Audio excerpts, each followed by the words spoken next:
uma coisa que eu queria te perguntar, cara, que a gente comentou ali nos nossos áudios, né?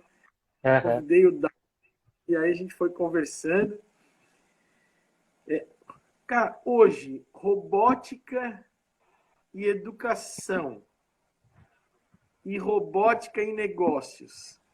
Mas no seguinte sentido, assim, dos negócios, como é que a robótica, que eu vejo isso nos meus filhos, né? Uhum. Os meus filhos começaram, principalmente o João, que foi o primeiro, que é o mais velho, Sim. quando ele voltava para casa e pegava os Lego dele, eu olhava o que ele construía e dizia, meu Deus do céu, cara, o que esse cara tá fazendo? Uhum.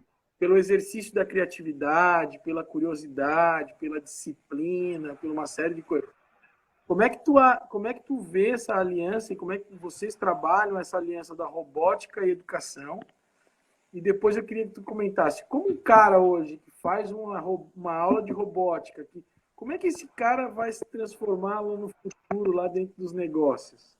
Que elementos que tu pode trazer para a gente? Maravilha. Pergunta gostosa de responder essa.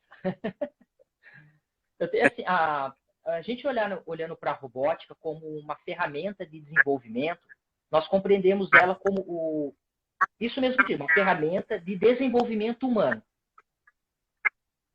E essa ferramenta de desenvolvimento humano, ela vai trabalhar alguns eixos dentro da educação, né? Que a gente vai trazer o eixo da tecnologia, que é realmente apresentar para esse estudante o que é construir um código, o que é uma noção de algoritmo, o que é trabalhar com conceitos de automação, né? O que ele prototipar.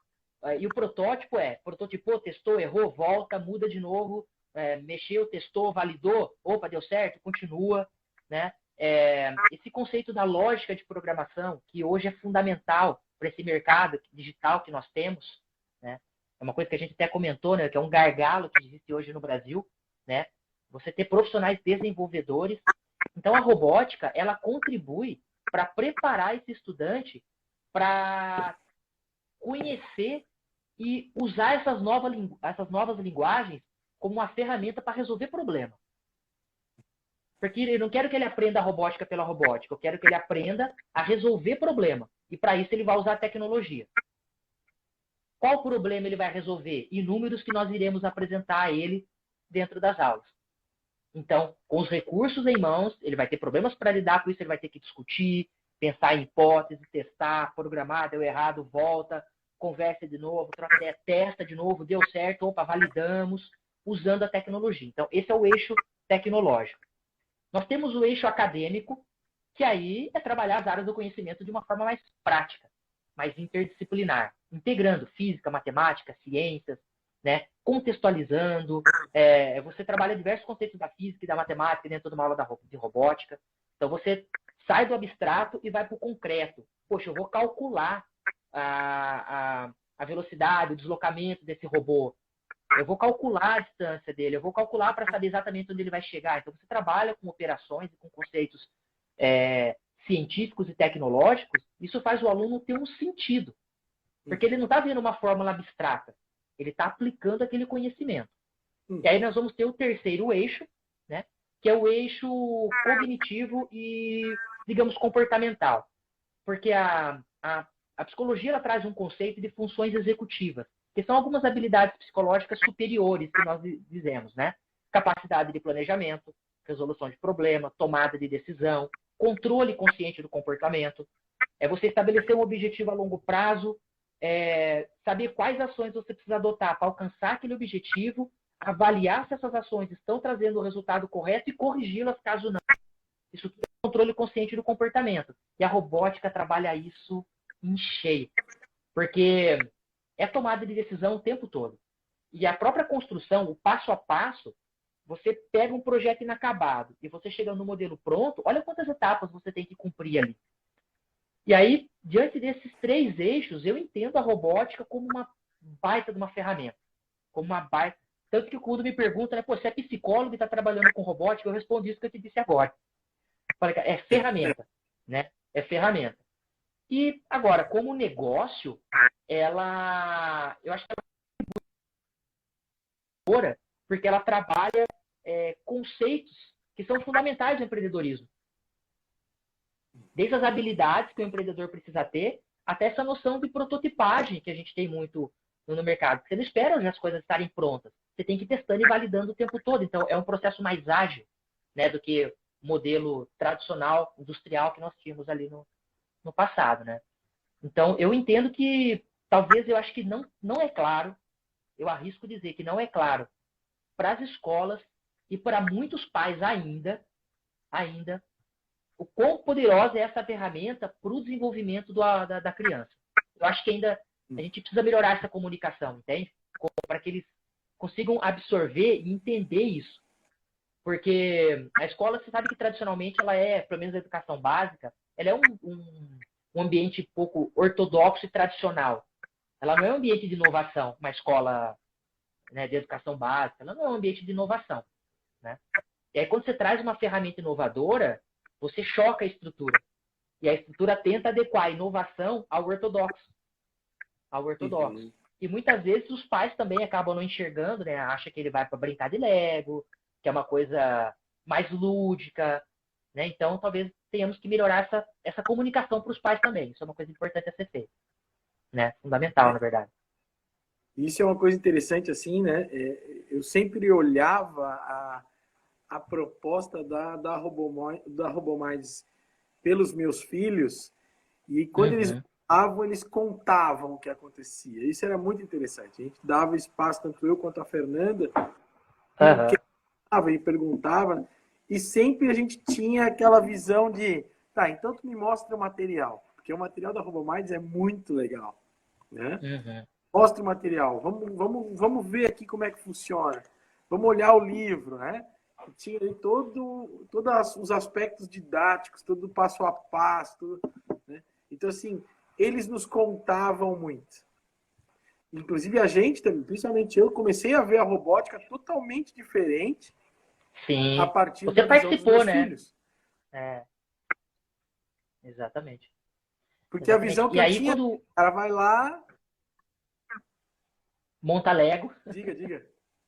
Não, desculpa, eu te interrompi. O cara vai lá montar Lego. Exatamente. Né? Vai lá montar Lego. Mas daí, essas atividades com as quais, por exemplo, os pais vêm participar.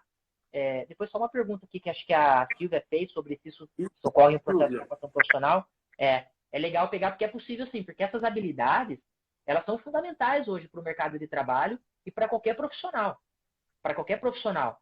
Porque se você pensar nessa habilidade que ele tem que ter de resolver problemas com efetividade, racionalizando recursos, com foco na solução, trabalhando em equipe, buscando soluções em comum, isso acho que é importante em qualquer atividade profissional para qualquer função, né? O profissional hoje ele é um resolvedor de problemas, né? Ele é um resolvedor de problemas. Você sempre está resolvendo algum problema. E com mais eficaz você conseguir fazer isso, dando a melhor qualidade possível, com rapidez, com atenção, com cuidado. Você vê, quando a gente estava na Dinamarca, lá em Billund, conhecendo a sede da Lego, teve uma frase que eles nos falaram lá, isso tem na história da Lego. Uma forma que o dinamarquês tem, isso aparece no espírito da empresa, de demonstrar respeito ao outro, é entregando um produto de alta qualidade. Cara, eu fiquei assim, eu me arrepio quando eu escuto isso. A forma de eu dizer que você, Geraldo, é importante para mim, como cliente, é eu entregar para você o meu melhor produto, meu melhor serviço, é eu dar o meu melhor para você. É o quanto eu te respeito, é o como, sabe? Não é tipo, para quem tá bom, né? Faz de qualquer jeito, entrega de qualquer jeito. E essa qualidade é algo que pra gente é muito importante. Realmente, ela é fundamental. A gente consegue atender o tempo todo? Não. Mas se você está no processo de melhoria contínua, está sempre, né, crescendo e desenvolvendo. Isso é fundamental para qualquer negócio. E uma coisa que, complementando o que tu comentasse ali da pergunta da Silvia, uma das coisas que bastante atenção, Silvia, nesse processo de capacitação profissional, a gente tem trabalhado bastante isso. Eu acho que a robótica nos ajuda a construir e a desconstruir paradigmas do passado. Principalmente nessa coisa que eu preciso desaprender para aprender coisas novas. E quando eu tô...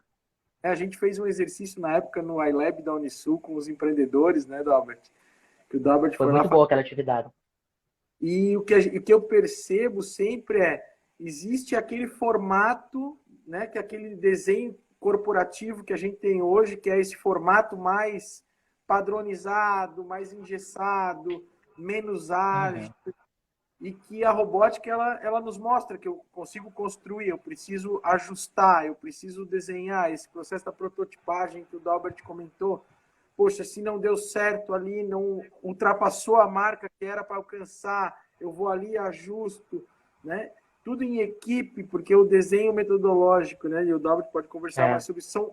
Cada um tem o seu momento, cada um tem a sua função dentro da ação, mesmo que esteja trabalhando em conjunto. Então, Silvia, eu acho que tem um desenho pela flexibilidade e pela questão de monta, remonta, altera, ajusta, adapta, constrói, né? Que facilita muito esse processo dentro das empresas, porque às vezes a gente entra em algumas organizações e que as pessoas estão tão habituadas por aquele modelo tradicional que se tu propõe alguma coisa diferente, parece que o mundo desaba, né? E aí a gente precisa pensar e construir junto com essas pessoas formas diferentes de criar coisas, né? Inclusive, e ela também pergunta, a Silvia... Diga. Ah, legal. Sim, não, existem eu ia profissional pegar esse gancho da fala né? dela. Eu ia pegar esse gancho da fala dela. Existem, sim, métodos de treinamento corporativo que utiliza as peças de Lego como uma ferramenta. E essa peça de Lego, elas envolvem você criar modelos de negócio, como se fosse meio que um Kanban ali, né? E você vai criando e prototipando os modelos de negócio com o Lego. E aí, como você vai criando aquele modelo de modo tridimensional, aquilo fica mais claro para a equipe enxergar qual o problema que está acontecendo na equipe, como é que eu resolvo, o que precisa ser mudado. Então, na verdade, é um instrumento, é uma ferramenta junto com um método. E ela funciona nesses ambientes, digamos, de negócio e corporativos, porque se você pegar, por exemplo, nós estamos falando, vamos pensar em comportamento, né? Algumas classes de comportamento que são importantes para a cultura empreendedora. Resolução de problema, iniciativa e proatividade. Vou pegar só esses três, por exemplo. Eu posso conceituar o comportamento, mas para você se apropriar desse comportamento, você tem que praticar e treinar ele. Se você tiver o conceito, você vai entender. Mas isso não garante que você vai ter iniciativa na hora que você precisar ter no seu ambiente de trabalho. Como é que eu garanto que nós vamos conseguir desenvolver esse comportamento de iniciativa numa equipe? Treinando ela. Criando situações onde ela vai ter que exercitar a iniciativa. Eu vou treinar a iniciativa nela. Eu vou prototipar um ambiente de aprendizagem onde ela vai precisar ter iniciativa o tempo todo. E nós vamos retroalimentando ela com feedbacks. Né? Isso faz com que ela entenda o comportamento, se aproprie dele, mas repita. E aí esse é um outro lance importante que a própria atividade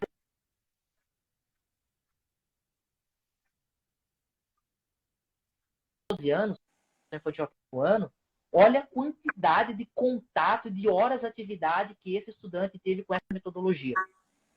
Então, até porque o comportamento ele não se desenvolve numa ação única, né? Você vai ter que repetir ele por um período ali,